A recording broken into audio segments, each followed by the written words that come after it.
नाशिक महानगरपालिकेच्या प्रभाग क्रमांक 10 मधील भारतीय जनता पार्टीचे अधिकृत उमेदवार समाधान देवरे, माधुरी बोलकर, विश्वास आप्पा नागरे व कलावती सांगळे यांच्या प्रचारासाठी आयोजित करण्यात आलेली भव्य जाहीर सभा मोठ्या उत्साहात संपन्न झाली आहे। दरम्यान या सभेसाठी नामदार पालकमंत्री गिरीश महाजन व नामदार जयकुमार रावल यांची प्रमुख उपस्थिती लाभली आहे।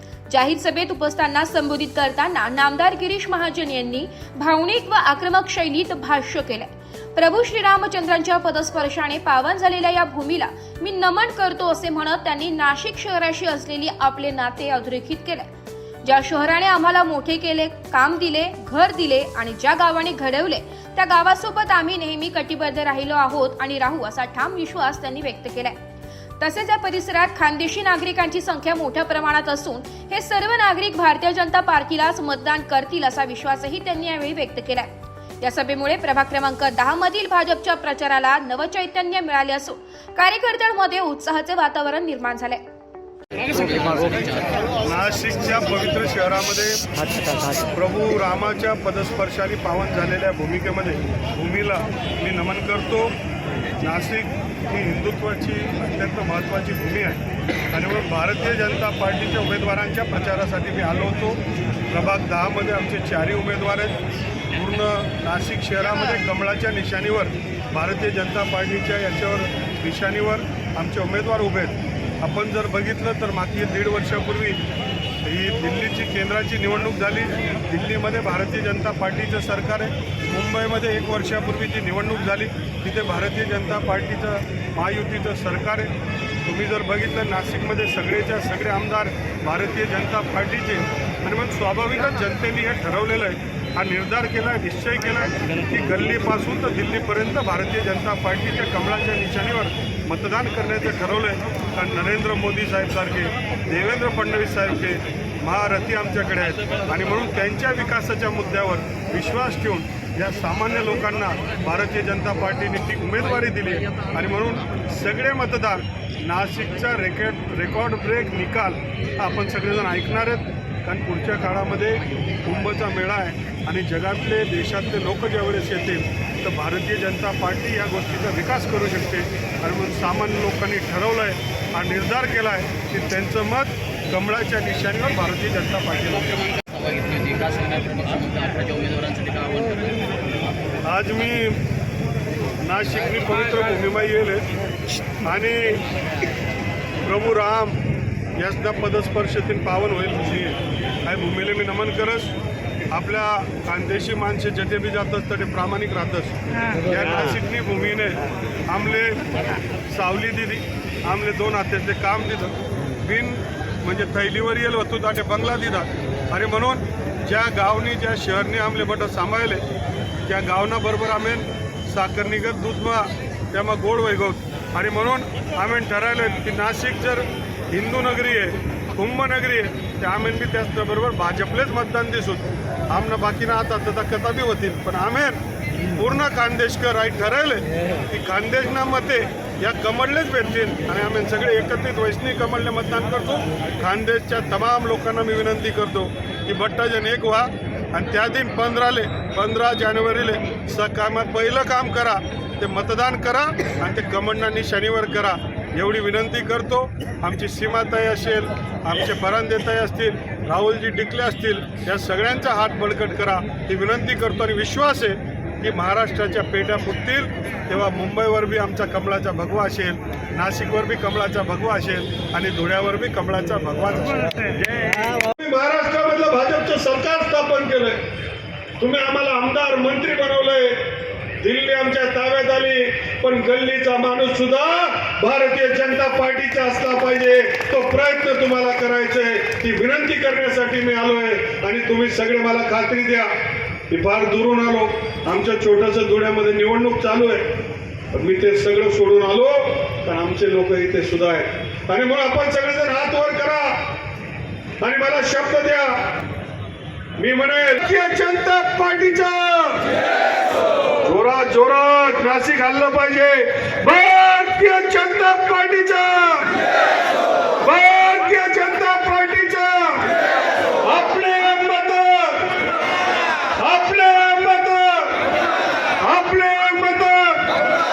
शब्द पक्का आहे ना? बिंदास राहू का? आता इथला दूर तिने आवाज बोलत म्हणा आपण नाशिक मग कोल्हे तरी वाईट वाटी याच नव्हता करणार म्हणून मी काय बोललो नाही. पण जरा आता आपल्या जोरमाता काढणं पडी.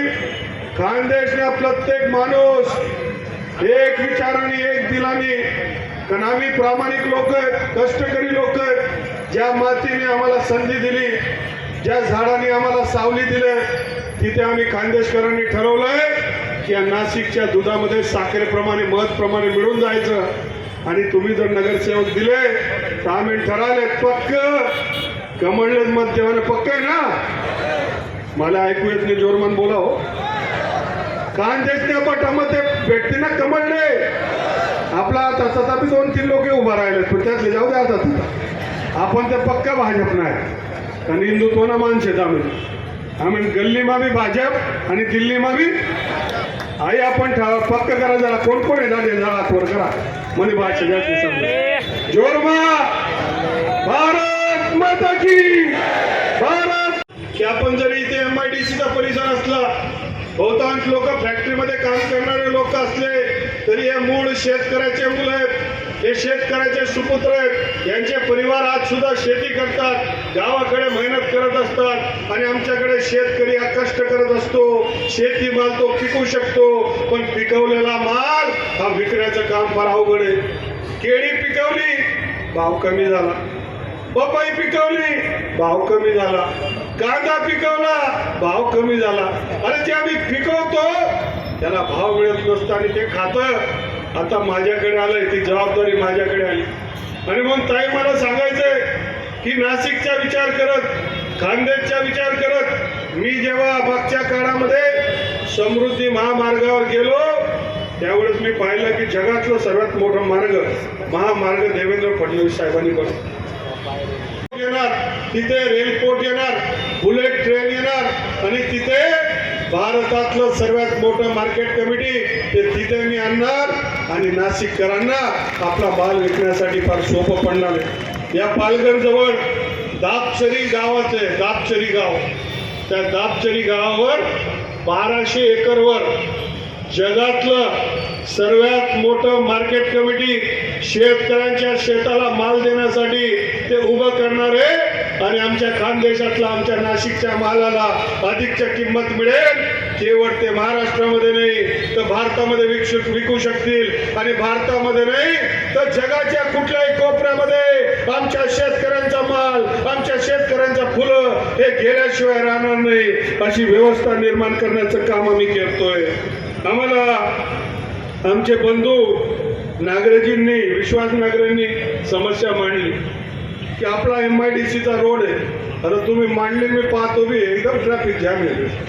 आता इथं लोक टपरीवर वर चालत असतील, आमचं पक्षाचं कार्यालय कार्यकर्ता जात असतील, अवघड काम असतं. त्या मोठमोठे डंपर, ते आपल्या त्या कुठल्या त्या ट्रका येतात आयवा आणि त्या सगळ्या घेऊन जाणारा माल इथून जात असतील तर फार असुरक्षित व्यवस्था आहे. आमच्या रणरागिणी ताईंनी त्याच्यासाठी भूमिका मांडली आहे. पण तुमचा लाडका भाऊ सुद्धा आहे ते. आणि म्हणून इलेक्शन संपल्यानंतर 26 जानेवारीच्या आसपास तारीख आपण ठरवूया. मुंबईचं मंत्रालयामध्ये एक तुमच्या हक्काचा मंत्री तो तुमचा लाडका भाऊ जयकुमार भाऊ आहे. आणि म्हणून मी आपल्याला शब्द देतो की येणाऱ्या काळामध्ये माझ्या दालनामध्ये याच्यासाठी सगळे जे अधिकारी आहेत यांना पाचारण करून हा MIDCचा रस्ता हा पुढे तिकडे सरकवला पाहिजे. याची मीटिंग घेऊन जोपर्यंत होणार नाही तोपर्यंत त्याचा पाठपुरावा मी केल्याशिवाय राहत नाही. हे सुद्धा मला आपल्याला नम्रपणे सांगायचंय. अनेक गोष्टी आपल्याला करायच्या आहेत. खरं तर या सगळ्या निवडणुकीमुळे आपण अटकून पडलो. मी राज्याचे यशस्वी मुख्यमंत्रीचं मनापासून आभार व्यक्त करतो की त्यांनी माझ्यावर विश्वास दाखवला. फॉरेन डायरेक्ट इन्व्हेस्टमेंटचं खातं मला दिलं. महाराष्ट्रातले मराठी माणसं जगामध्ये जिथे जिथे असतील त्यांना संपर्क करणं, त्यांना जोडणं, महाराष्ट्राच्या मातीशी त्यांना मिळवून ठेवणं, त्यांची साखळी बांधण्याचं खातं सुद्धा माझ्याकडे दिलंय.